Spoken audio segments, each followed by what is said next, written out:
Hello दोस्तों, Dalip Hindi shorthand classes में आपका हार्दिक स्वागत है।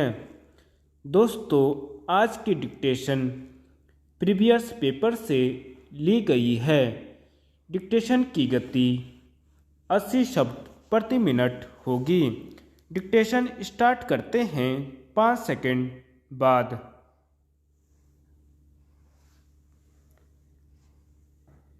स्वाधीनता के पश्चात देश में सार्वजनिक क्षेत्र का उदय मुख्य रूप से इस लक्ष्य से हुआ कि विशेष महत्व के उद्योगों के विकास का दायित्व सरकार संभालें।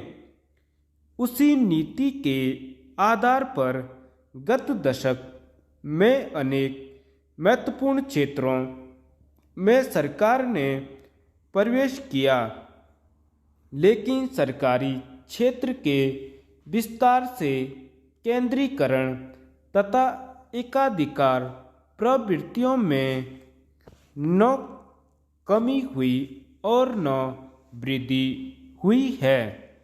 इस आर्थिक शक्ति के केंद्रीय को रोकने का सबसे अच्छा तरीका कर भार है, लेकिन हमारे यहाँ की कर व्यवस्था से वह लक्ष्य कृषि आय पर कर मुक्ति देकर तथा अविभक्त हिंदू परिवार के कारण पूरा नहीं होता।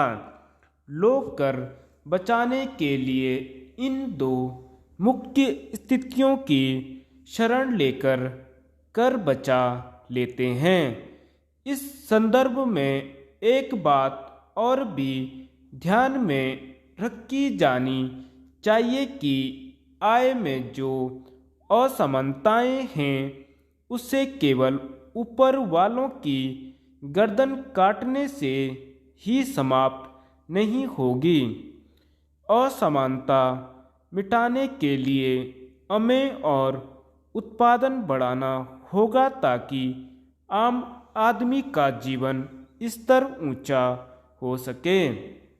अमेरिका एक पूंजीवादी देश होकर भी वहाँ आय की असमानताएं इतनी नहीं होती हैं कि जितनी हमारे यहाँ हैं। यहाँ तक कि सोवियत संघ में आय की असमानताएं अमेरिका से ज़्यादा हैं। भारत के सरकारी क्षेत्र में एक छोटे चपरासी को 500 रुपये मासिक मिलता है और सरकारी उद्योग के प्रमुख प्रबंधक को 10,000 मिलते हैं।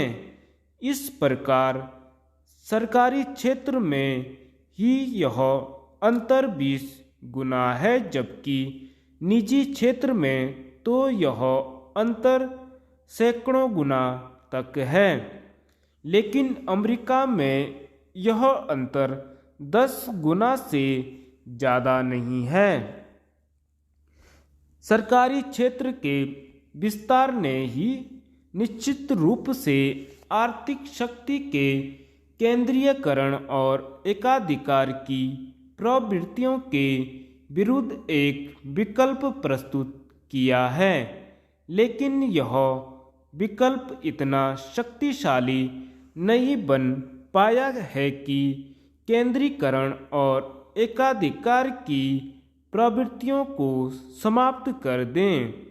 राष्ट्र के 10 करोड़ रुपए के विनियोग सरकारी क्षेत्र में करके भी हम उस विनियोग से इतने लाभ एवं परिणाम नहीं प्राप्त कर सके हैं जितने हमें प्राप्त करने चाहिए।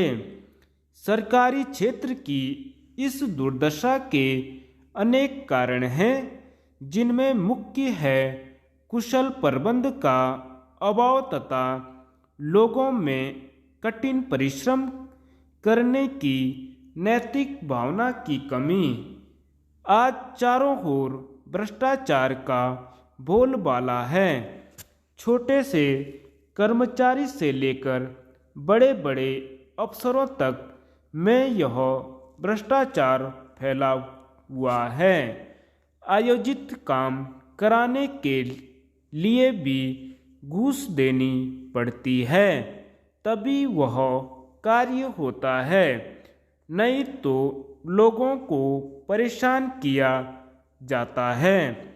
लोग अपनी इच्छा से घूस नहीं देते।